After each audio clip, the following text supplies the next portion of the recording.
Hello, my name is Thomas Kennedy, and this is my public speaking podcast.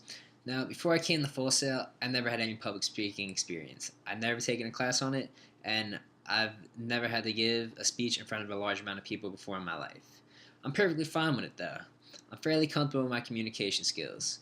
I feel that I'm able to communicate with people, whether it be my friends, my family, or even my coworkers in any type of environment, and I'm perfectly okay with how to interact with them.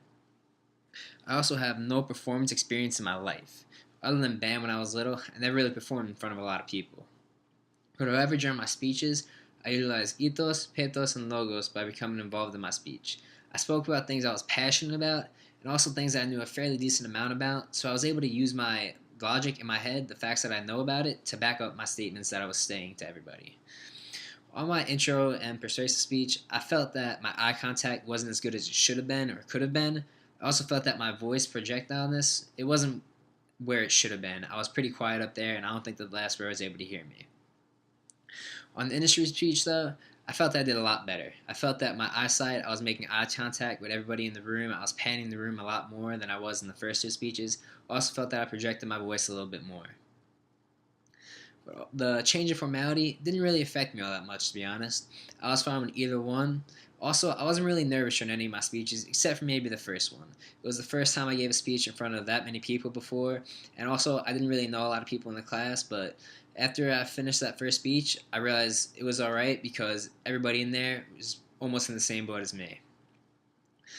Now, I applied the visual concepts from Gary Reynolds and Nancy Durati by using the big picture little text message.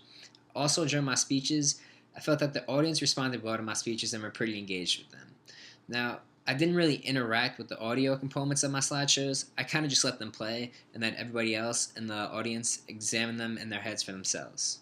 Also, I was satisfied with the time I spent researching all my speeches. I spent very little time practicing my speeches, though. Each one got the same amount of time practice. I didn't favor any of them. I sat there at my phone, timed it the night before, and made sure I didn't go over the time.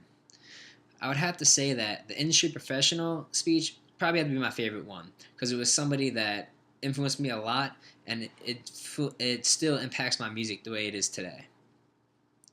The persuasive speech, though, that would probably have to be my least favorite one that we've given because you had to persuade people to change their mind on your topic, and it's pretty hard to get people to change their mind nowadays.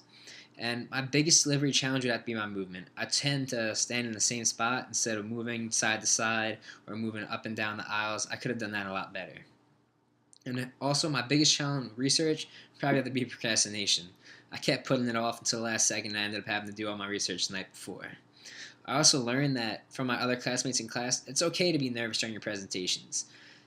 No one's going to kill their speech the first time up. No speech is ever perfect. I haven't seen a perfect speech ever in my entire life. I also managed the time constraints pretty well. I practiced them the night before, made sure everything was down, impact, and I didn't go over or under the time limit. I would probably say I'd rate my public speaking skills about a 3 or 4. I feel that I'm fairly confident in it, and my feelings towards public speaking, I'm still indifferent. It doesn't matter to me. I have no problem going up there and speaking in front of people. I also have no problem not having to do it. So, this is my podcast. I hope you enjoyed having me in your class all month long. I enjoyed being in your class, and I wish you best of luck in the future.